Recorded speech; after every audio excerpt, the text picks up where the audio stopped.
Have studied Japanese or want to learn how to study, like want to learn Japanese? Okay. So, people that have, at least a little bit, anything. Okay. And people that are thinking about starting. Both is okay too. Okay, that's fine, that's fine. So as you guys may or may not know, Japanese is a member of the Altaic language family. It's predominantly spoken in Japan, not really anywhere else, unfortunately, but right, exactly. Brazil, if you go to Brazil or Hawaii, I guess you can speak Japanese. I mean, that's cool. But yeah, it's a cool language. It's hard. So I'm just going to say that right up front. It's hard. But it's yeah, no, it's hard. So anyway, as far as what we're going to talk about today, it's kind of just going to be an introductory panel for those of you guys that want to learn, want to get a taste for it. I saw on the schedule there was a couple other panels that talked about Japanese and things like that, and that's really cool. But right now, basically, I'm just going to kind of throw things out. Is there anything that anybody specifically wants to talk about? Anything that somebody came here wanting to learn, wanting to know that I can talk about first? Otherwise, I'll kind of just go into my spiel and get started. Did you learn by yourself, or did you program? If you did program, what kind? That's a good question. So the question was, did I learn by myself or did I use a program, things like that? I'd recommend if you're going to try to learn the language that you should try to learn it from a human being if you can. If you can.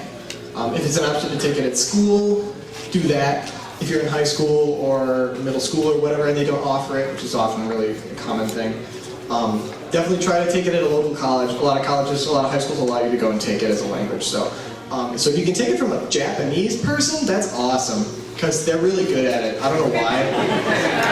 They're really good at it, most of them. And they're definitely the best. It's definitely the best way to learn how to speak. If you're going to use a program, I'd say the Rosetta Stone programs are probably the best. But then again, I mean, that's only word of mouth. I haven't actually used it myself, so I took it at college, pretty much the whole way through. So, okay. So I'm going to try to do a little bit of this, like, audience involvement stuff. So if you guys are falling asleep, then that's fine. But so let's start out. Does anybody know, off the top of their head, how to say hello in Japanese? Really basic, like most basic thing. Konnichiwa. Good. Konnichiwa. Konnichiwa. Say it with me. Konnichiwa. Konnichiwa. Good. That means hello. It means good afternoon. Doesn't mean good morning, but it's just kind of a generalized greeting. Does anybody know how to say good morning? First hand up. Ohayo. That's correct. Ohayo. Ohayo. After me. Ohayo. Ohayo. Okay. So, good afternoon. Konnichiwa. Good morning. Ohayo. Okay. So people are looking bored. That's the problem with these panels. Half the people are like, oh, that's badass, and the other half of people are just like falling asleep. Like, so let's move on. So, does anybody here know how to say, hello, my name is blank? It's again like step 2 on a thing. Right here, what do we got? Watashi namae wa Alex desu. Close. Yes. Yes. So you're using one particle, but that's cool. So what he said was.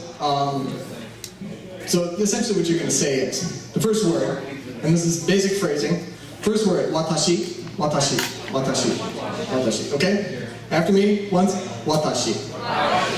Can anybody tell me what that means? I? Okay. I or me or my, or it's basically me, okay? So, second word is no, as in N-O, no, I don't want to, I don't feel like it, why am I studying this stupid language, okay? No. So, first word watashi, second word no. So we're going to say them together. Watashi no. No. The no is very important. It's a possessive particle. And that's just some fancy way to say that whatever comes before it owns whatever comes after it.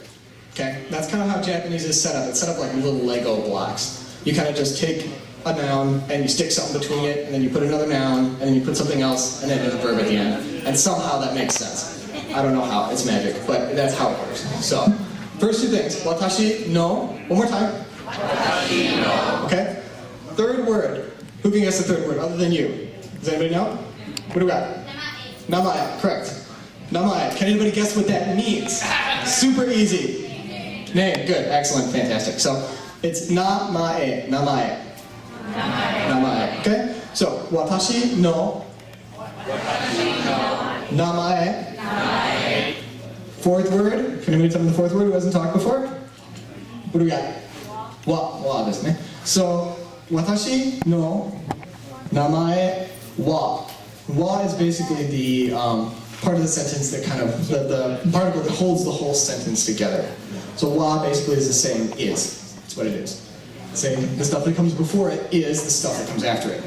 In general, any of you guys, if you guys have ever studied like higher level Japanese, you'll be like, well, that's not right, but you'll have to bear with me for the time being, okay? So, question?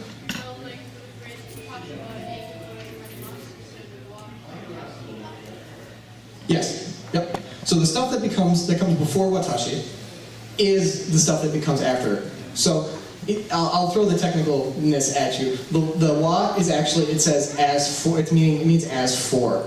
So it means that with regards to the first thing, everything that comes after it is true or is something that thing does or is something related to that. So if you hear wa, that means that the stuff before it, with regards to that, the stuff after it happens. Okay, so it's a little bit technical. I'm sorry, I'm losing everybody. You guys are all falling asleep. But we'll just finish. Let's finish this sentence. Okay. Watashi no. Namae. Then your name.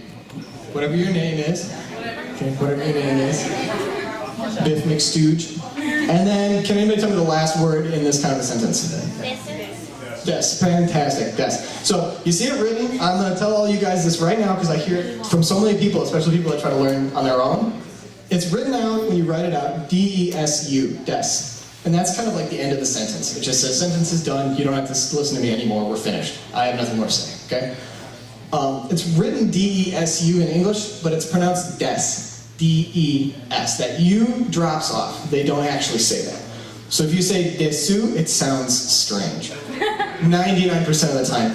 I guess if you're a little 4.5 foot tall Japanese housewife, you can pull it off. But if you're not that, I wouldn't recommend saying it because it's just going to sound weird. Okay? So, whole sentence again. First word.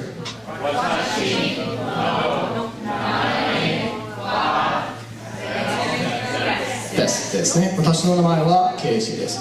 よろしくお願いします。Okay?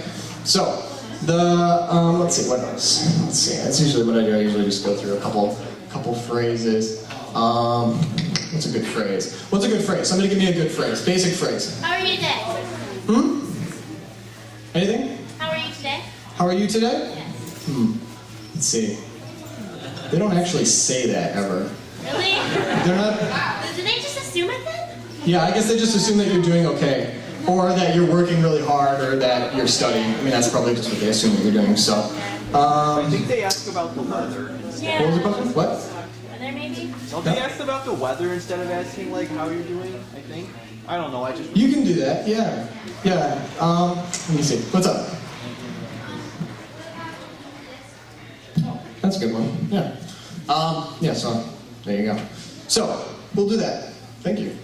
Reminding me of that. They don't usually say that very often. It's a kind of a highly formalized thing, but I mean, here I am standing up here and I forgot about it, so we'll talk about it. Okay, so this is the phrase that she just said is "O genki desu ka?" It essentially means "How are you?" or "Are you well?" or "What's going on?" You know. So the first thing you'll say is "O genki." O genki. Does anybody know what that means? Easy. What is it? Not sure. Not sure. I don't want to explain, it's too hard. Too hard to explain. Too hard to explain. It means genki means that you're energetic, motivated, happy, upbeat, feeling good. You know, essentially you're running on a sugar high. That's kind of what it means. Okay, it's a very generalized thing. Generally, what it means is that you're not doing terribly. Okay, so it's pretty basic. So the first thing you're gonna say is "O genki." Let's hear it. "O genki." Oh, genki? "O genki." Cool.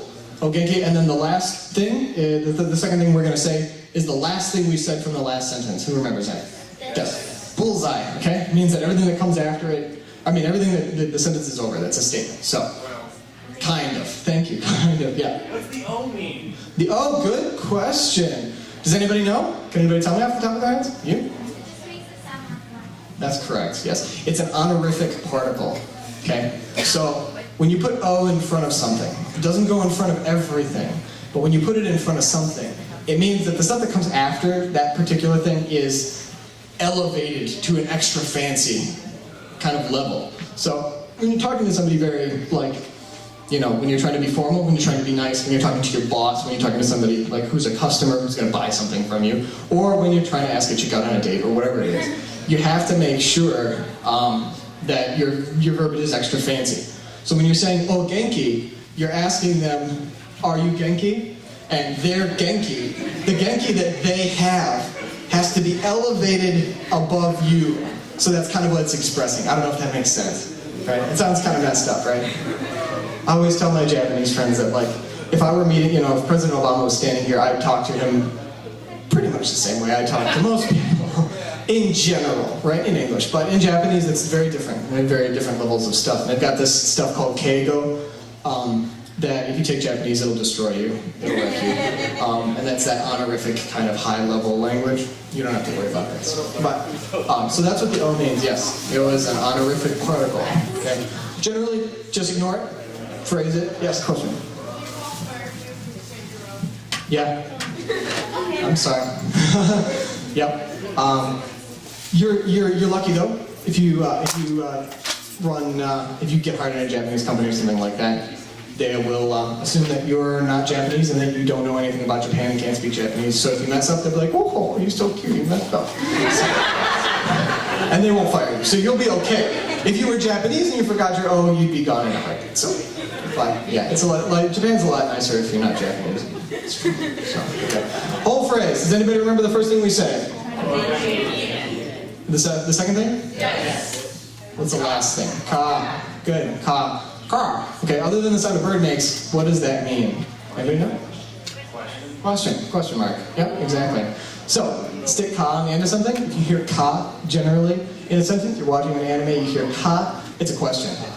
9 times out of 10. Okay. Again, always 9 times out of 10. But it is a question. They're asking you a question. They're giving you, it's an interrogative. So, the whole sentence, all together, is going to be, "O genki desu ka?" O genki desu ka? So let's try it. O genki desu ka? O genki desu ka? O genki desu ka? O genki desu ka? O genki desu ka? Genki desu. Okay? So, in response to that, what do you say? Right? That's the big question. Can anybody guess what we're going to say back? Hi.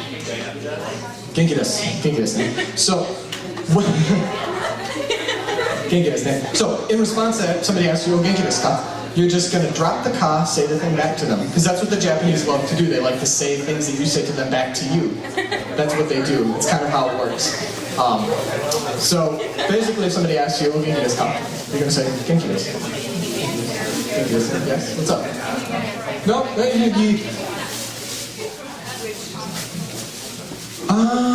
No. You can. She asked if you should add watashi onto it. If any of you know, you can say "watashi wa genki desu," which, like I said, watashi is me. Wa indicates that everything that comes after that happens to stuff before it. So when I say "watashi wa genki desu," that means that I am genki. You're saying specifically I. That's an interesting thing about Japanese that's different from English, is that in Japanese, the subject is assumed. They assume you're talking about them or yourself or Bob or whoever it is. You know, "How's Bob doing today?" "Oh, he's doing great." And you don't have to say Bob every time. You can just say, "Oh, he got hit by a car." And it's assumed that Bob is who we were talking about because we started talking about Bob. In English, we have to say specifically what we're talking about. "I'm doing well, I'm hungry, I want to go to the bathroom, I just got fired from my job." You know, it's me, it happened to me. Whereas in Japanese, you leave that part out. So you can say it, yeah, you can say "watashi wa genki desu," but it's redundant. They assume you're talking about yourself. You're not talking about Jim or Joe or some invisible penguin or something that nobody's thinking about. So that's a good question. As you're studying, you can leave that stuff out, drop it. So, let's see, what else? Question? How do I ask a cute Japanese girl on a date? Oh my. Oh my. Oh jeez. That's a good one. Yeah. What? I wouldn't do it carefully. Yeah, I guess I do. I asked my girlfriend out in English, so my girlfriend's Japanese, but I asked her out in English, so that was like a big fail on my part. But asking a Japanese girl out is a tricky thing. If you want to do it, let's see if I can think of a good one-liner for how to do it. Like you could ask her like, "Demabango kurenai?" which is pretty much saying, "Yo, can I get your phone number?" Wouldn't recommend it unless you're pretty sure you got a hole in one there, but we can try it. Let's memorize that phrase just because you might want to use it sometime in the future, okay? So, first word, demo bango. Demo bango. Can anybody tell me what that means? Telephone number, bullseye. Demo is telephone, bango is number. Telephone number. Demo bango, okay? The second part, this is all kind of one thing, this is super casual by the way. So essentially you're kind of like wearing a leather jacket and smoking and leaning up against the wall when you say this, in linguistic terms. Okay, you put in the fonts, then you're real greased back, really smooth. So, demo bango, the second thing you can say is kurenai, and that's an inflection at the end like you're asking a question. Kurenai? Okay, can I hear that from you guys? Kurenai? Kurenai? Demo bango kurenai? Demo bango? Kurenai? Kurenai? Okay, so kurenai means literally, don't give it to me. Don't give that to me. Okay? But you're asking it as a question. So you're saying, won't you give me your phone number? And again, smoking jacket, kind of leaning up against the wall, cool, slicked back, relaxed. That's how it is. So, that's a cheap pickup line question.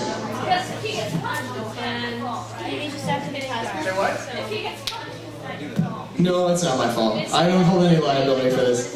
Although, again, like I said, if your Japanese isn't so good, you're just learning, you're talking to the Japanese, speak Japanese to them. The very fact that you know the phrase konnichiwa or o genki desu ka will completely blow their mind. Completely. They just can't understand how somebody who's not Japanese could possibly know the language at all. So your percentage chance of success goes up exponentially the less Japanese you are. Just think about that. Those of you that might be half Japanese, I can't help you, I'm sorry. You're on your own. So, anyway, questions? Anything that's come up? Anything that somebody wants to talk about? Yes? For the purpose of the channel, how do you say Japanese for Japanese? It's a good question. I probably should have thought of that before coming in, huh? Japanese bad? Yeah, you could say like Japanese is bad. I think what I would say, yeah, I'd say Nihongo hitakuso ne. That's what I'd say. Nihongo hitakuso ne. So I'd say Nihongo. First word is Nihongo. I'm leaving things off. Nihongo is like one of the most basic words in the language. Anybody know what it means? Japanese. Good. Yes, that's Nihongo. Nihongo. That means Japanese. Okay. So.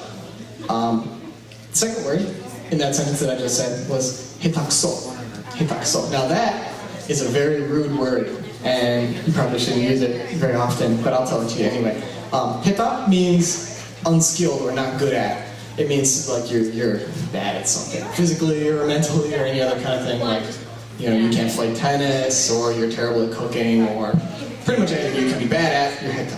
Okay. So does anybody know what that means? That's $1 million word. So, Brian? What? No. Sorry. Bingo. Okay, that's the S word. Yeah, it means poo-poo. Poo-doo. Not good. Okay, that's so. K-U-S-O. Remember that word. That's $1 million word. Okay. So when you put hita and so, it means like you're poo-poo terrible at whatever it is that you are trying to do. Okay. So that's a rough translation of sucks. So I'd say Nihongo hitakuso ne. Ne is kind of like an inflection that infers that.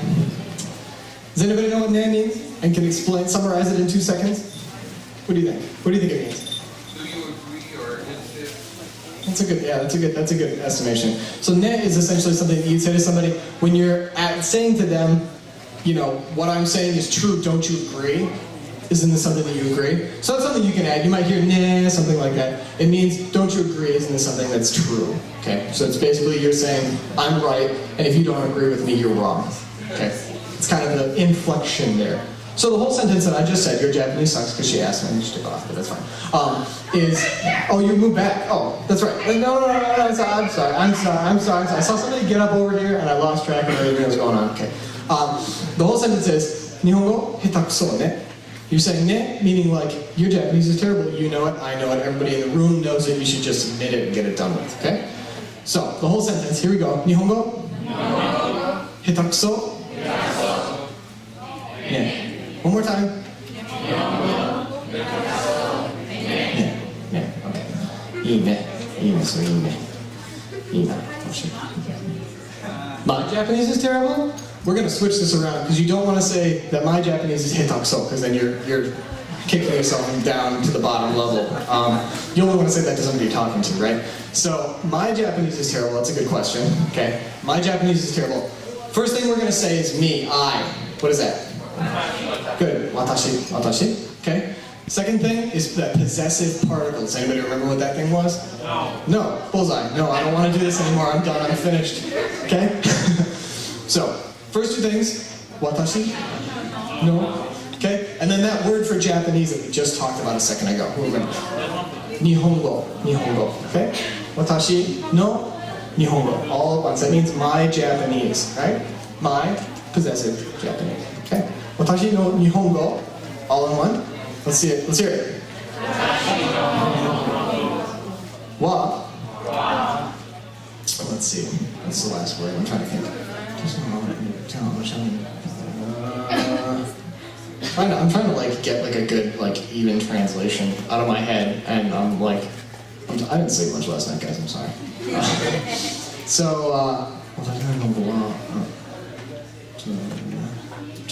We'll go 上手じゃない Okay. So, 私の日本語は first, the whole thing. 私の日本語は my Japanese is, okay? 私の日本語は上手 Jozu, does anybody know what Jozu means? Skill, correct. Ding ding ding. This guy in the front row knows what he's talking about, right? Watashi no Nihongo, it's Jozu. Jozu means skilled, or it's basically the opposite of heta, right? The opposite of not skilled is skilled. I'm good at it. I like it. I enjoy it. So you might think, where are we going with this? I thought I was saying my Japanese is not good. Well, basically, the last thing we're going to add to the sentence is a negation. So again, we're going to say no. So before we had that thing called des that said that this is the end of the sentence. This is a statement. We're going to add. We're going to basically use the same thing, but the negative, saying that the sentence is over and everything I said before now was a lie. It's not true. Okay, it's the end. Sounds a little complicated, but it's not actually that complicated. But then it is complicated, so just don't worry about it. First word, watashi no nihongo wa jouzu jarimasen. And that's the long part at the end, okay? So it's ja arimasen. Arimasen. Ja arimasen. That means it's not. And you can use that to make little tiny sentences that are awesome. You can say, Mike ja arimasen. Actually, it's Mike stand. So Mike ja arimasen. So Mike ja arimasen. これは booklet ja arimasen. It's not a book. It's something else, okay? So you can say that. You can say, これ apple ja arimasen. Okay? Anything like that. You put something before it, put ja arimasen, means it's not. What I just said, lie. Not true. Don't even listen to me. I don't know what the heck I'm talking about, okay? So, that's ja arimasen. So the whole sentence, my Japanese is not good, or I am not skilled at Japanese, is watashi no nihongo wa jouzu ja arimasen. And that's relatively correct. There are other ways you could say it too. One of the other ways you could say it would be to say Nihongo o shaberemasen or hanasemasen. Let's do that one too. Nihongo o and o is an object marker. So that means that the thing that came before o in that sentence is the object of the sentence. It's the thing you're doing some verb on. And I know nobody wants to even think about verbs. You don't want to think about verbs. Verbs in Japanese are horrible. They're terrible. They try to kill you. You try to take a test, they'll try to eat your arm right off. It's just gross. It's really not fun. I don't mean to scare you guys, by the way, but it's kind of the way it is. But so we'll start off with this basic thing. Watashi wa Nihongo o hanasemasen. That's a long thing. Ha na se ma se Okay. Ha na se ma se. Hanasemasen. There you go. Sounds good. Sounds good, guys. Hanasemasen. And that means I can't speak it. I can't speak it. Okay? So, watashi wa, I, that's me. That's that one phrase. You can take that home. Remember that. Watashi wa Nihongo o 話せません。話せません。いいね。いいね。そう。Good. よくできました。So my technical Japanese professor always says, よくできました。Thanks for that. Try my best, I guess. Okay. So, any other questions? Questions? Anything? Comments? Something somebody wants to talk about, or I'll just keep going? What's up? How do I study grammar? It's really hard. Good question. Yeah, how do I study grammar? It's really hard. Practice makes perfect. If you're taking it, again, if you're studying it at school, you're all set. Otherwise, one of the things that I like to do, there's some grammar books, Genki, if you've used it, it's like the introductory level textbook. It's called Genki. It's like that word we were just talking about, meaning upbeat and happy. It's not happy. Studying Japanese is hard. It's rewarding, but you're not going to be happy when you're doing it, so I don't know why the textbook is called that. But it's called Genki, and there's 2 volumes. It's basically the introductory level textbook, and it's really the best way to get those foundations of grammar. Once you get past Genki, it's really more about memorizing specific patterns in the language, which is why it gets so hard, because it changes and it becomes like this big, long, arduous task of studying patterns. So right under these signs, like, oh my god, here we go. I should have learned Spanish. I think that every day. God, why didn't I take Spanish? I would be fluent in Spanish by now. But that's kind of the thing. So Genki is a good place to start. If you've done that, there's a book called IJ. I don't know what the whole title is.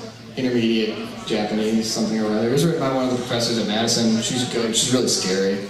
Her eyes go like infinitely back into her head, and like she calls you into her office, and everything gets really cold, and the window fogs up, and she's like, "Yeah, have you been practicing your speech?" No. I'm sorry, I'm terrified. I need to go change my pants now. So, but she's really good. She's a really good professor, and she wrote a good book. And that's kind of an intermediate level Japanese book. So if you are planning on studying it, if you want to learn more grammar, reading and writing kind of stuff, get a textbook, and it'll kind of force you to learn that stuff. Another thing for learning Japanese, if you watch anime, how many people in here watch anime? This is a surprise. I think there's a couple guys over there that are just like, I don't know. I thought this was a bowling match. If you watch anime, if you can get it in Japanese, and watch it in Japanese, because that's awesome, and that's good. It's kind of hard to find, but if you can find it on the internet, if those of you that are resourceful and do that kind of stuff on the internet, can find it in Japanese, or you have the original Japanese tracks, put it on in Japanese, put it on with English subtitles, and watch it. And try to listen without using the subtitles, and listen for phrases that come up all over, all the time. Just try to get your ears accustomed to listening to it. Those of you that, if you study and you start studying the written stuff a lot more, start studying kanji, and you're like, oh god, what is this? I don't know, why do they need these kanji? It's so stupid. But once you start studying that, put it on in Japanese, put the Japanese subtitles on it, and watch while you're reading it. That sounds terrible, right? But as you get accustomed to the language, watching it and reading it at the same time is going to cause this kind of weird reinforcement thing to happen in your brain, where you'll start going to bed and having dreams about kanji attacking you in your sleep. Japanese characters. It happened to me. It happened to me when I was in Japan. It was just, kanji nightmares are real bad. They're real bad, but, you know. And so that's another good thing you can do now. So it's pretty good. So. I heard of your consideration and start beginning It's a good question. It's definitely not going to go away entirely. As you learn Japanese, you may, there are 3, let's do that basic intro for those of you that aren't familiar. There are 3 different kind of alphabets in Japanese, okay? The first one is the most basic, like Suniform alphabet. Does anyone know that's, he just said the name? Hiragana, it's hiragana. Okay, and then do we have any? We don't have any written Japanese songs, so that's whatever, anyway, next time. It's kind of flowy, circular kind of looking. So if it looks like somebody did some smooth brush strokes, not very many, doesn't look like a Chinese character. It's more smooth and like small lines, that's hiragana. Okay, the second one is called katakana, right? Yeah, or something like that. That one is used exclusively for words that came from other languages, or for the names of animals, or they use it for a couple of other different things too, loan words. But that's the one that looks kind of like, whenever you see like alien language written out, generally the artist who's writing this alien language just took katakana and like flipped it around, and that's what it looks like. So if it looks like something that was written by an alien, that's katakana. Okay, and the third one is Hilton. Oh, you just...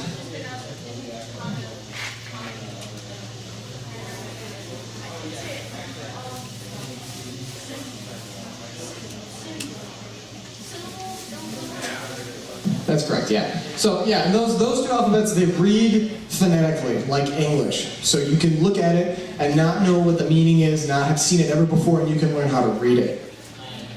You can learn how to read it, basically. It's just something you can look at and instantly know how to read it. So, because each of the little characters, there's only 49 of them, I think. Maybe. Yeah. Anyway, once you learn it, you're just like, man, I don't know. Once you look at it, you know each one has an individual reading. That's what it is. What time is it? 6:04.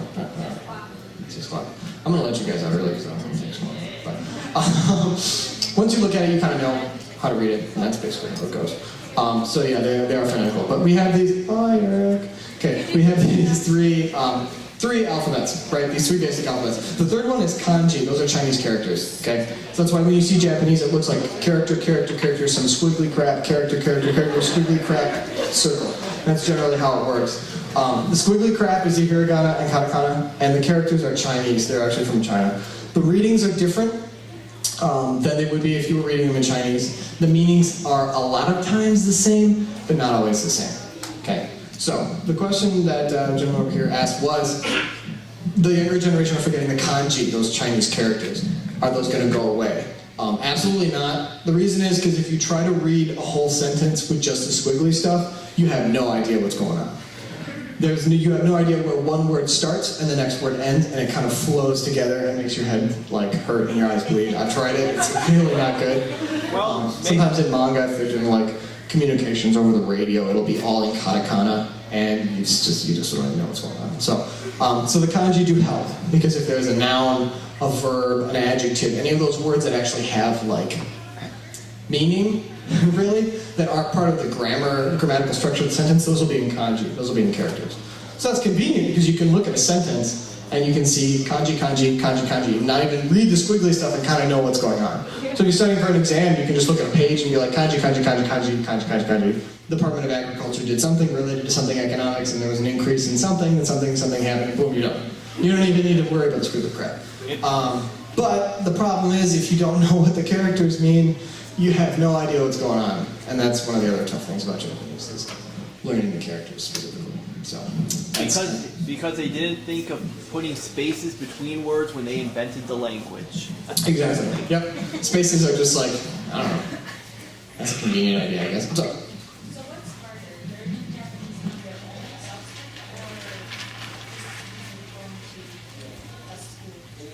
or Definitely, self-study is going to be harder. If you want to get really good, it's hard. Yeah, you can do it, but it's hard. I know a lot of people that have done self-study individually, taught themselves, practiced at home, then gone to Japan and spent some time there, and they've learned pretty well how to do it. But if you have the chance, take a class. Even if it's like a learning annex class or a class anywhere, like at a technical college, if anybody's teaching anything, you can get in and take it with somebody who's actually teaching it, because they'll be able to actually give you feedback on your pronunciation and on your vocabulary, and they'll actually give you assignments and say, well, you gotta learn 30 characters by tomorrow. Stay up all night, get it done. Which is terrible. You're like, oh, what happened to my life? Why am I doing this? But that's really the only way that you're gonna learn it. It's a hard language, it takes a lot of practice. What's up? Did you comment on learning with a tutor? Is that Yeah, if you have access to a tutor, absolutely. Like I said, a human being is definitely going to be better for you than any program, even the best programs. The programs are good. You'll learn phrases, and they will even teach you advanced structures and things like that. But if you can learn it from a living, breathing human being that speaks Japanese, that's the best way to do it, hands down. That's the way I learned how to do it, even from the start. It was from a human being. I tried to teach myself in the beginning, didn't work. I was too lazy, couldn't keep up with it. So you really need to have somebody with a ruler kind of smacking you and telling you to learn the characters and learn the kana and learn the vocabulary and figure everything out. Otherwise, you won't do it. So, cool. Yeah. Questions? Comments? Nothing yet? Well, what's up? How long does it take to learn fluently Japanese? It depends on the person, obviously. I'd say from the first day you sit down and say, I'm going to learn Japanese, to the day that you can carry out a conversation in Japanese, 3 or 4 years probably. If you're really good, you can do it in less. If you're really good, you can do it in less. Absolutely. Yeah, if you practice really hard, it's up. For handwriting, they're really strict about that. You have to have the characters exactly right, or If you need it, write them out by hand, yeah. But to be honest, you're never gonna do it by hand. Like, I mean, really? I mean, think about other than taking notes, when was the last time you wrote somebody a letter by hand? You probably guys probably all do this all the time. You're like, I did one last week. It's like, oh, okay. But I rarely do write things by hand. If you're learning Japanese, and there are very few situations functionally where they're going to ask you to sit down and write out a character. You know, it's not like when you try to get on the train, they're like, well, what's this character? Write it on the board, otherwise you can't come on, you know. So it's not imperative. If you want to memorize them, that's the best way to memorize them, is to write them out a bunch of times. That's the best way to be able to read them. But as far as functionality is concerned, just being able to look at that Chinese character and say, I know what that means. That's the first thing. Second thing is looking at it and saying, I know how to read that out loud. That's the second thing. And the third thing is being able to write it out by hand. So, and like you were saying, a lot of the youth in Japan are forgetting how to write the characters by hand. They can read them. When they see them, they're like, oh, that means Rose. I know that character. But if somebody walked up to them and said, write the character for Rose, they'd be like, I can't do it. I have no idea how, yeah. Well, I've noticed that the manga, that sometimes they have the Japanese version of it, and the characters all look pretty much typed. It starts a little on me because sometimes in the English one, the writing style of the characters brings part of the intention there. Yeah, that's absolutely true. And they do, it is all typed out, and just like in English, you know, it's all basically typeface. You know, you don't have to worry about it. So, again, if you're worried that somebody's going to look at your characters and say these aren't pretty enough, it won't happen to you unless you decide to take Japanese at UW Madison, and then they're going to do that, and they're going to yell at you, so. But you'll get really good at it, so I recommend it if anybody wants to. UW Madison is a great program, so what's up?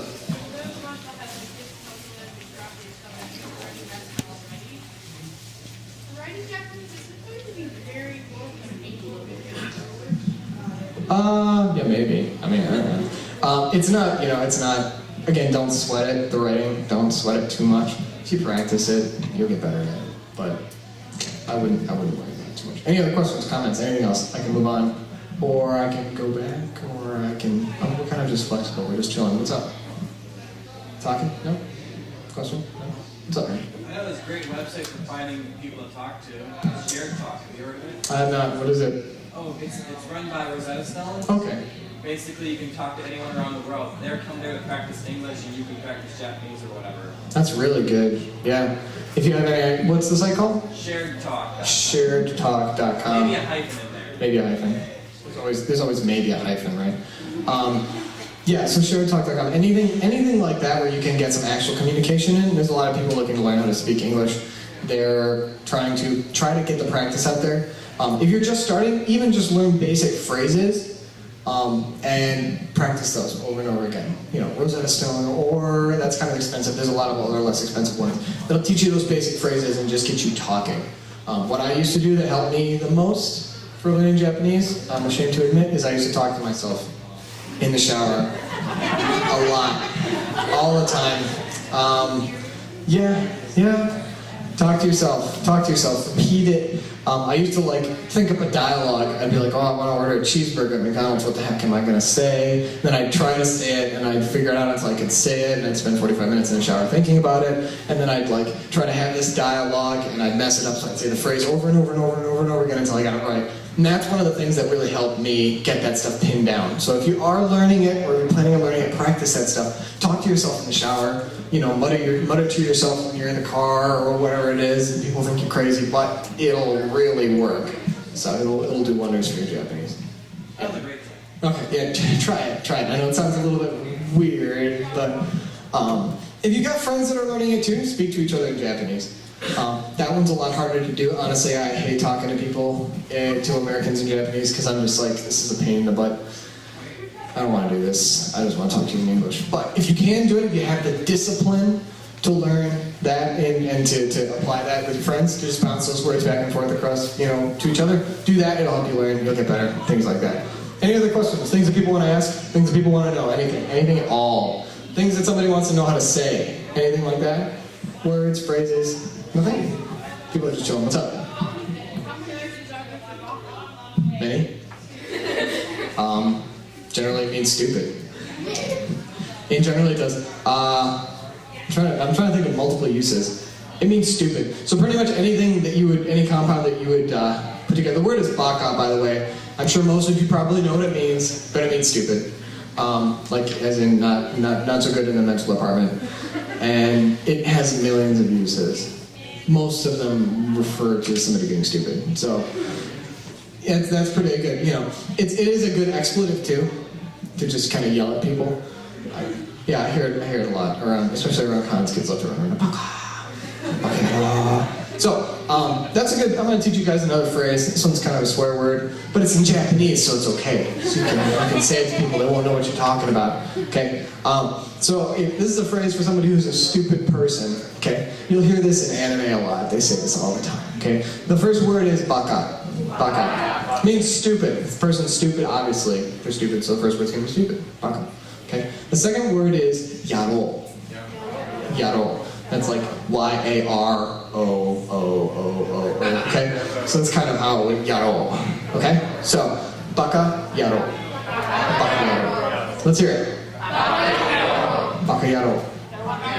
That means stupid person in a lot more vulgar terms. So, and that's a good word for you to remember. That's a take-home word. I'm always happy if somebody can remember at least one swear word when they leave, then that's great. Usually if I run out of things to talk about, I'll just be like, yeah, swear words, let's just do swear words. I should just change the title again to swearing in Japanese. I'd probably get more people anyway. So anyway, any other questions concerning things? Anything? Questions? No? No? People just chilling? What's up?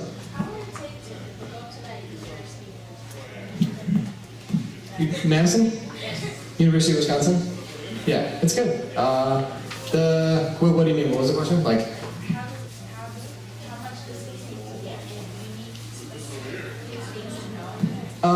for the Japanese program there? No, they'll take you from day one, knowing absolutely nothing. It's an intense program. It's great. If you guys are planning on going to college, UW-Madison, Since State, it's a great school. That's where I go. Yeah, that's right. But they have one of the best Japanese programs in the Midwest. The faculty there, it's hard. The program there is hard. Brian back there's in the program right now. He's dealing with it. Is it hard? Yeah. It's hard. Okay, so it's hard. I tested through most of it because I was a transfer student, but it's hard. It's one of the best ones though. So if you're like, I want to learn Japanese, or I want to major in Japanese, or I want Japanese, what I want to do, it's a great school. It's really close by. So what's up? Did you visit Japan? Have I or do I? Have you? Yes. When I was in high school. And how'd they treat you? That's a loaded question, sir. How did they treat me when I was in Japan? Last year I gave a panel about what I did, all this crap that I did in Japan, and that was pretty popular. But generally they'll treat you very well. They'll the biggest thing is that they'll be polite to you. The problem with it is compared to the United States. In the United States, if you speak English or if you're walking down the street, nobody can tell where you're from, right? You know, you could be of Asian descent or Middle Eastern descent or any, region, but as long as you're walking down the street and not, wearing a toga or something, you're an American. That's what you are until proven otherwise, right? You can never really tell. Most of the time, you can't tell. In Japan, when you're walking down the street, they know immediately that you are not Japanese most of the time. Most of the time. If you're somebody who's of Asian descent or something like that, you might be able to blend in a little bit more, but they're going to know immediately from 300 feet away that you're not Japanese. And they'll treat you that way. They'll treat you like you're not Japanese. Even if your Japanese is very good, you're still not Japanese. And you'll never really be Japanese. So they're very nice. They're very nice to you. They'll help you out if you get lost. The Japanese in general, again, we're being generalized here, are really excited when you know how to speak Japanese. Or when you try to speak Japanese with them. Even if it's terrible, they really like it. They're like, oh my God, that's so cool! Who taught you how to talk? Oh my. That's awesome. That's what you get you get that feeling sometimes, like especially if you spend a lot of time there and you get pretty good at Japanese and you talk to them, they're like, oh my God, you can speak Japanese, that's cool. It's like, yeah, I'm studying here for 6.5 years, not a big deal. But they'll treat you well, they'll treat you nicely, but they will treat you differently. And that's one of the hardest things, especially if you do a study abroad, which I recommend, by the way, those of you that are students and get a chance to do a study abroad, do it, absolutely do it. Go abroad, get out of the country, that's good, it's a great experience. But if you, when you go over there, they do even if you spend 10 years there, you won't be Japanese. Whereas if you come to the United States and you spend 20 years living here and you speak English fluently, you'll be American even if you're not from here. You know, you're American for all intents and purposes. In Japan, you'll never be Japanese no matter how hard you try, which is hard for some, you know, for me it was like, you know, I don't really want to live here for the rest of my life anyway. But if I lived there and I raised a family and things like that, it'd be hard for me. So, long answer to a short question, but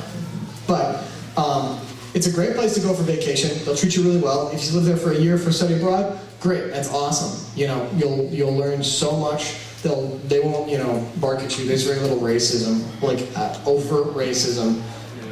You know, they won't harass you or be like, hey, why do you get off the train, you know, or anything like that. You'll be fine. But beyond that, it's kind of like, it's hard to integrate yourself. It's hard to really feel, you always sit there and feel kind of like, oh, well, I'm not like anybody else. This is weird. So, I have a funny story I can tell you guys if you're bored. But when I lived there for 10 months in downtown Tokyo for a study abroad.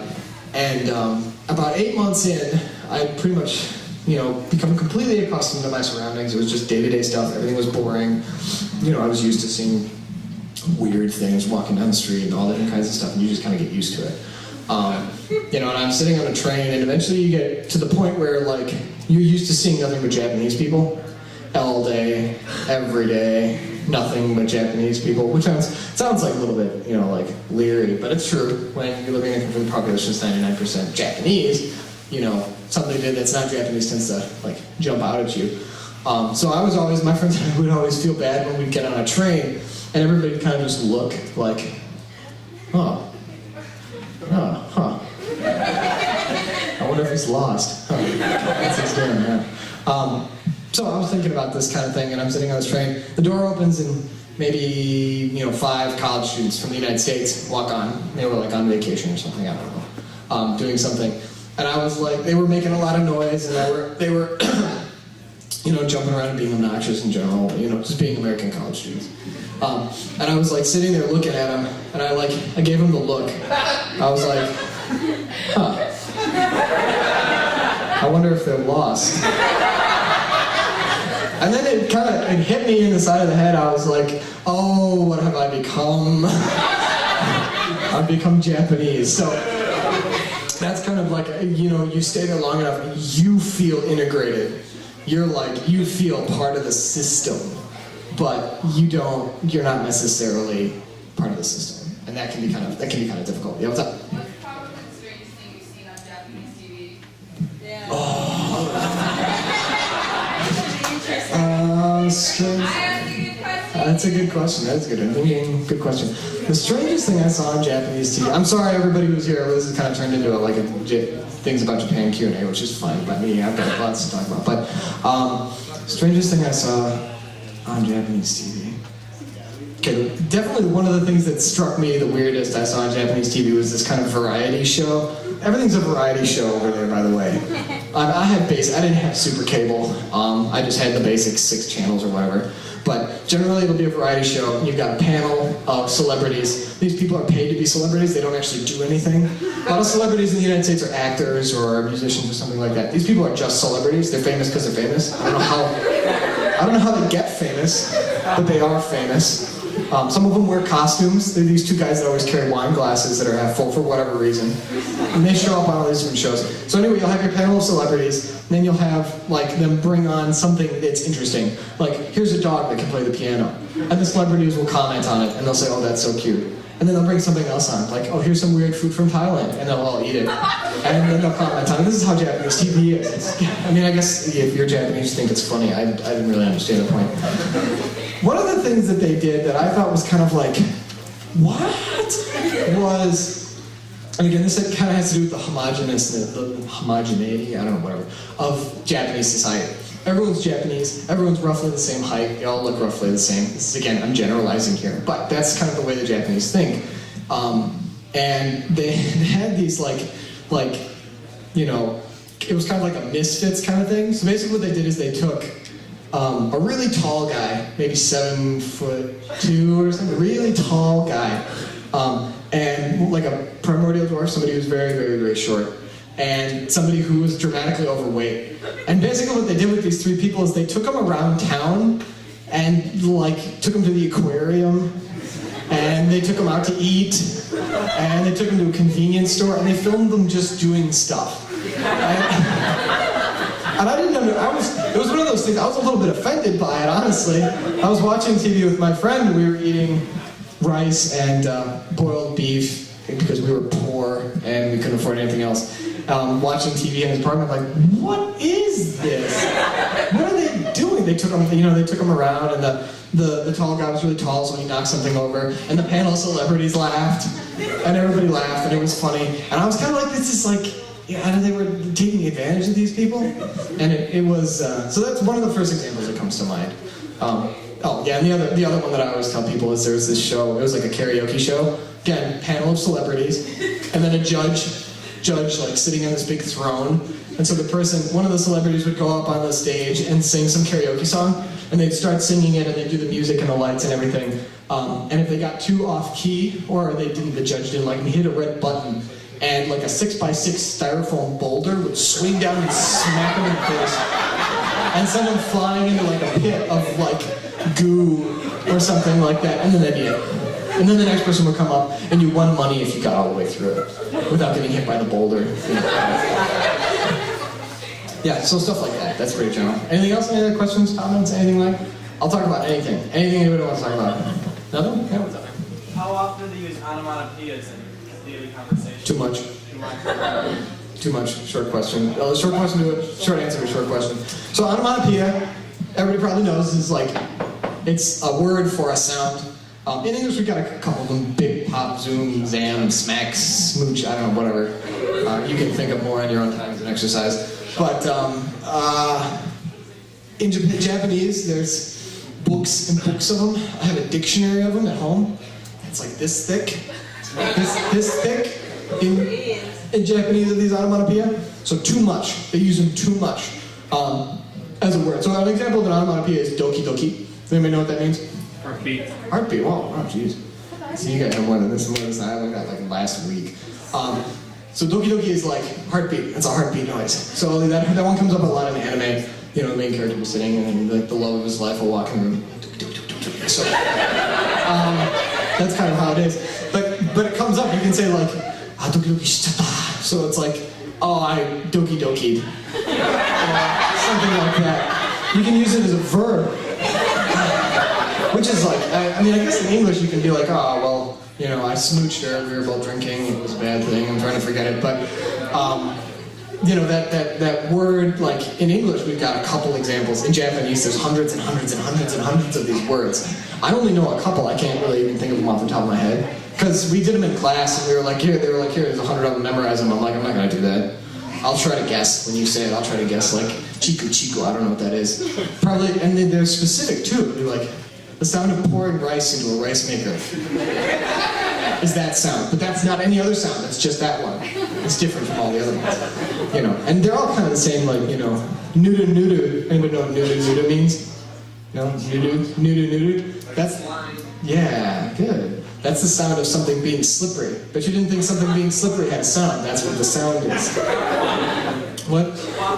Do you know what that means? I don't know. Fluffy. Fluffy, okay. That's fluffy, yeah. Fluffy, okay. Yeah, in anime they show up a lot too, so yeah, the sound of, it's like the sound for something like, you know, being awkward at a dinner party. They'll be excited for it.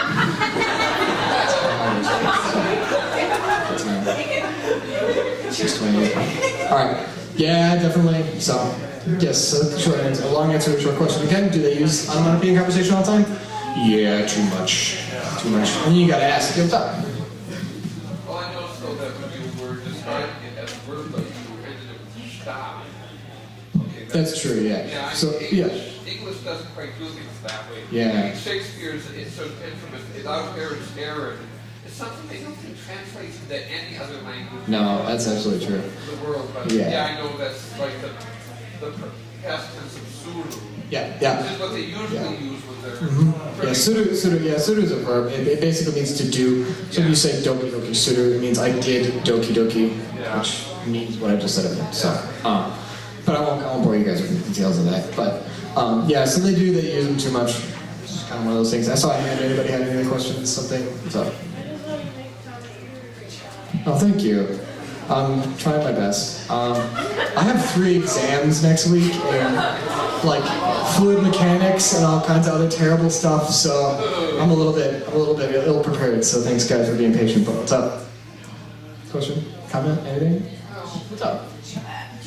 Have you ever dreamed in Japanese? And if you did, how long did you take Japanese before you started dreaming? It's a good question. That's a really good question. That's actually a really good benchmark for language acquisition is dreaming in the language. A lot of times they talk about that. For me, it was, I'd taken Japanese for about a year, and then after that year, this was in high school, I took it for about a year, it was my first year of Japanese, and then I studied abroad in Japan for over the summer for 6 weeks. And when I was there, my host family didn't speak any English at all. Nobody spoke any English. It was terrifying. I remember the car ride back from the airport, and they were like, "What kind of foods do you like?"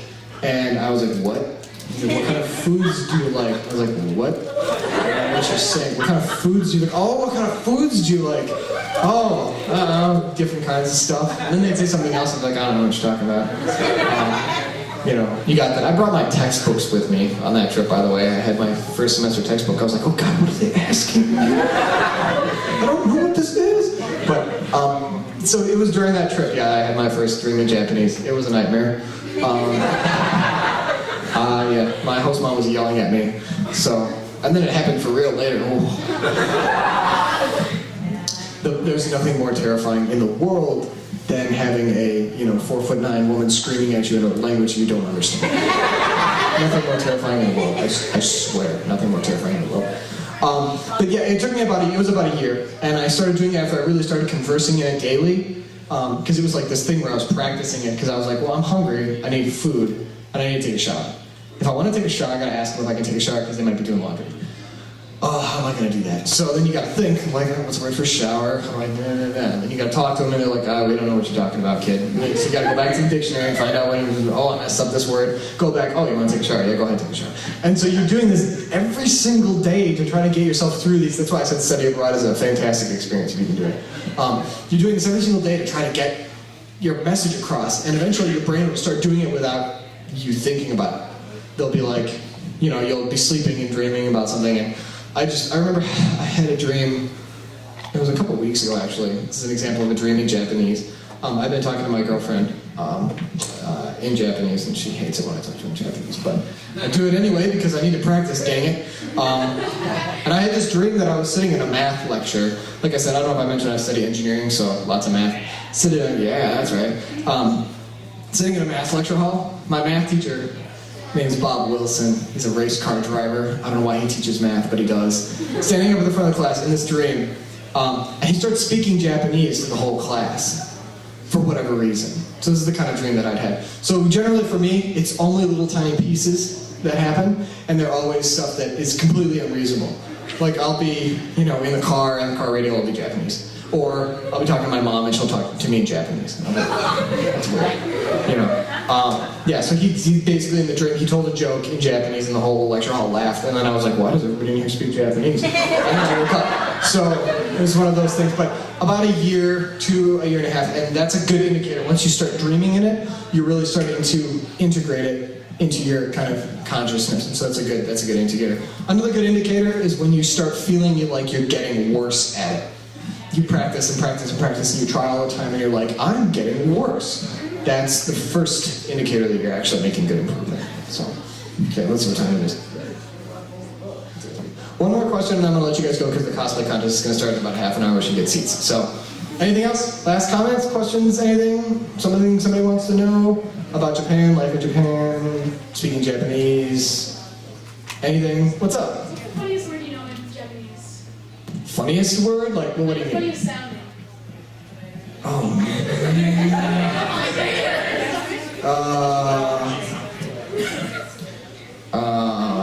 God, that's a really hard question. Can anybody think of one that sounds funny that they learned that they thought was ridiculous? Like the onomatopoeia are always silly. Like neuter, those are always silly. Shocker chicken. What? Too high. What's up? Jiro Jiro. Jiro Jiro, yeah, that's a good one. Jiro Jiro man. Yeah, Jiro Jiro Jiro means to stare at somebody. Question, when you were there, did anyone in your family speak English? And if not, did you ever get in a situation where you really needed to find out something? Who did you go to? That's a good question. My host brother was studying English, so he spoke it to a certain degree.